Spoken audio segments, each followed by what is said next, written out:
കോഴിക്കോട്ട് അങ്ങാടിയിൽ ആൾക്കാർ മൂത്രമൊഴിക്കുമ്പോൾ ഒഴുകിപ്പോയിരുന്ന സാധനം ചൂലുകൊണ്ട് അടിച്ചളിഞ്ഞിരുന്നൊരു കൃഷ്ണൻകുട്ടിയേട്ടെന്ന് പറഞ്ഞ ആളുണ്ടായിരുന്നു. ഈ CH മുഹമ്മദ് പോയ ഏതെങ്കിലും പരിപാടികളൊക്കെ കഴിഞ്ഞ് ബസ് സ്റ്റാൻഡിൽ എത്തിയാൽ നേരെ ഇയാളെടുത്ത് വന്നിട്ട് ഒരു കൃഷ്ണൻകുട്ടിയേട്ട് ഇവിടെ വരികയുണ്ടാവും. ഇയാൾ വരും, 2 ചായ വാങ്ങിച്ചുകൊണ്ടിരുന്നത്. ഈ 2 ചായ വാങ്ങിച്ചു തന്നാൽ ഇയാളും CH മുഹമ്മദ് പോയും ഈ ചായ കുടിച്ച് ഇങ്ങനെ ബസ് സ്റ്റാൻഡിൽ ഇരിക്കുക. അന്ന് ബസ്സിലാണല്ലോ വരെ, കാറൊന്നുമില്ലല്ലോ. ഇത് ചായ കൊണ്ടുവന്ന് ഇയാൾക്ക് 10 പൈസ കൊടുക്കും. ഒരു ദിവസം ഇയാൾ അവിടെ വന്നിറങ്ങുമ്പോൾ ഇയാൾ കഷ്ടപ്പെട്ടിട്ട് ഈ വൃത്തിയിട്ട പണിയല്ലേ, തോട്ടിപ്പണി, മലമൂത്ര വിസർജ്യം ഇങ്ങനെ അടിച്ച് കളഞ്ഞുകൊണ്ടിരിക്കുകയാണ്. അപ്പോൾ ഇയാൾ പറഞ്ഞു, പിന്നെ കൃഷ്ണൻകുട്ടിയേട്ടൻ ഇങ്ങനെ ചോദിക്കുന്നു, ഇവിടെ വരി. കോളിൽ കൈയിട്ടിട്ട് പറഞ്ഞു, കൃഷ്ണൻകുട്ടി നീ മുതൽ ഈ ജോലി ചെയ്യണ്ട, ഞാനൊരു ജോലി തരട്ടെ എന്ന് ചോദിച്ചു. ഇതിന് എത്ര പൈസ ഇട്ട് മാസം? 5 രൂപ മാസം കിട്ടുന്നു. എനിക്ക് ഞാൻ നാളെ മുതൽ 15 ചന്ദ്രിക പത്രം കൊണ്ടുവന്ന് തരും. ആ പത്രം ഇങ്ങനെ ബസ് സ്റ്റാൻഡിൽ വിറ്റാൽ മതി, കിട്ടുന്ന പൈസ മുഴുവൻ നിങ്ങൾ എടുത്തോളി എന്ന് പറഞ്ഞു. 2.5 രൂപ കിട്ടും ഒരു ദിവസം. അപ്പോൾ ഇയാൾക്ക് വലിയ സന്തോഷമായി.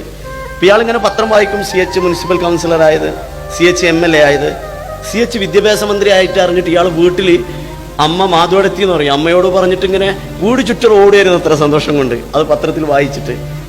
അപ്പോൾ ഇയാൾ കരുതി മന്ത്രി കഴിഞ്ഞിന്നൊക്കെ മറന്നുണ്ടാവുന്നു. പിറ്റേ ആഴ്ച ഉണ്ട് ഇയാളെ വീട്ടിൽ പോലീസ് വന്നു. ഇയാൾ പിറകിലൂടെ ഇറങ്ങിയോടിയെന്ന് പറഞ്ഞു. അമ്മയോട് പറഞ്ഞു, അവന് വിളിച്ചോണ്ടിരുന്നു പറഞ്ഞു. ഒരു കവർ കൊടുത്തു. ആ കവർ ഒരു ട്രൗസറും കുപ്പായോ, എന്താ പറയുക, ഇത് കോയാക്ക തന്നതാണ്, മന്ത്രി തന്നയച്ചതാണ് കൃഷ്ണൻകുട്ടിക്ക് ധരിക്കാൻ. അപ്പോൾ ഇയാൾ പറഞ്ഞു, ഓ സന്തോഷമായി.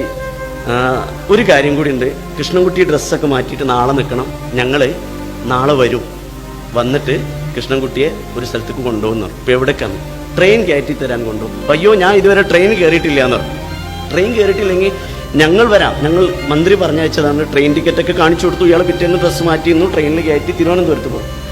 ഇയാൾ ആദ്യമായി ട്രെയിൻ യാത്ര തമ്പാനൂർ, ഏറ്റവും അവസാനത്തിൽ ട്രെയിൻ എവിടെ നിർത്തുന്നു അവിടെ ഇറങ്ങിയാൽ മതി എന്നുള്ളതാണ്. തമ്പാനൂർ റെയിൽവേ സ്റ്റേഷനിൽ അയാൾ ഇറങ്ങി പുറത്തേക്ക് ഇറങ്ങി പോകുമ്പോൾ ഒരു കേരള സ്റ്റേറ്റ് എന്ന ഒരു അംബാസഡർ കാറ് കാത്തേക്ക്. ഇയാൾ പറഞ്ഞു, സാർ കയറുമെന്ന്. ഇയാൾ ആദ്യമായി കാറിൽ കയറുകയാണ്.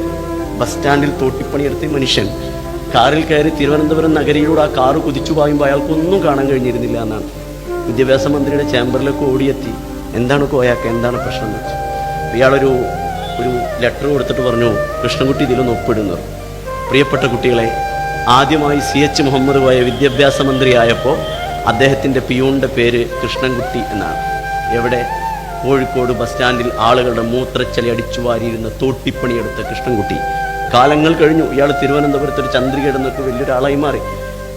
CH മുഹമ്മദ് പോയി മരിച്ചുപോയി. മരിച്ചതിന് ശേഷം കൃഷ്ണൻകുട്ടി തിരുവനന്തപുരത്ത് നിന്ന് കല്യാണം കഴിച്ച് ഇയാൾക്കൊരു കുഞ്ഞ് ജനിച്ചു. പത്മനാഭസ്വാമി ക്ഷേത്രത്തിൽ നിന്ന് പേര് വിളിക്കണമെന്ന് അമ്മക്കൊരാഗ്രഹം, ഇയാളുടെ ഭാര്യയുടെ അമ്മക്ക്. ഇയാളുടെ അമ്മ കോഴിക്കോടാണ്. അമ്മ പറഞ്ഞു, ഗുരുവായൂർ വെച്ച് പേരിട്ടാൽ മതി ചോറൂണ് നടത്തിയത്. അപ്പോൾ ഇയാളുടെ അമ്മ പറഞ്ഞത് കേൾക്കാൻ വേണ്ടി ഭാര്യയെയും ഭാര്യയുടെ അമ്മയും കൂട്ടിയിട്ട് നേരെ കോഴിക്കോടെത്തി. കുളിച്ച് ഫ്രഷായി ഇവർ ഗുരുവായൂർക്ക് പുറപ്പെടുകയാണ് ചോറൂണിന് വേണ്ടി. ഗുരുവായൂർക്ക് പുലർച്ചെ പുറപ്പെട്ടു. നടക്കാവ് പള്ളി ഖബർസ്ഥാനിന് മുമ്പിൽ കാറ് നിർത്താൻ പറഞ്ഞു. കാറ് നിർത്തിയപ്പോൾ ഇയാൾ ബാക്കിലേക്ക് തിരിഞ്ഞു ചോദിച്ചു, അമ്മേ ഞാനൊരു കാര്യം പറഞ്ഞ അമ്മ അംഗീകരിക്കുമോ എന്ന് ചോദിച്ചു. എന്താണ്? നമുക്ക് ഗുരുവായൂർ വെച്ച് ചോറൂണ് നടത്താം, പക്ഷേ നമ്മുടെ കുഞ്ഞിന് പേര് വിളിക്കേണ്ട സ്ഥലം ഈ പള്ളിപ്പറമ്പിലാണ്, എൻ്റെ കോയാക്ക് അവിടെയാണ് ഉറങ്ങുന്നത്. എന്നിട്ട് ആ കുട്ടിയെ വാങ്ങിച്ച് ഖബർസ്ഥാനിലേക്ക് നടന്നുപോയി അമ്മമാരുടെ കൂടെ. എന്നിട്ട് CH മുഹമ്മദ് കോയയുടെ ഖബറിൻ്റെ പുറത്ത് കുഞ്ഞിനെ കെടുത്തിയിട്ട് പറഞ്ഞു, കോയാക്ക, നിങ്ങളുടെ കൃഷ്ണൻകുട്ടിക്ക് ഒരു കുഞ്ഞ് ജനിച്ചിട്ടുണ്ട്, നിങ്ങളൊരു പേര് വിളിക്കുക. ആകെ അമ്മയും ഭാര്യയും കരഞ്ഞുകൊണ്ട് നിൽക്കുകയാണ്. നിങ്ങൾ വിളിക്കുന്നത് എനിക്ക് കേൾക്കൂലല്ലേ, അതുകൊണ്ട് എൻ്റെ കുഞ്ഞിനെ ഞാൻ ലാൽ എന്ന് വിളിച്ചോട്ടെ എന്ന് പറഞ്ഞിട്ട് ആ കുഞ്ഞിനെടുത്ത് ഒന്നു വെച്ച് നടന്നറിഞ്ഞ കൃഷ്ണൻകുട്ടിയും CHൻ്റെ ചരിത്രത്തിലുണ്ട്. അഭിഹാരിക്കുന്നു.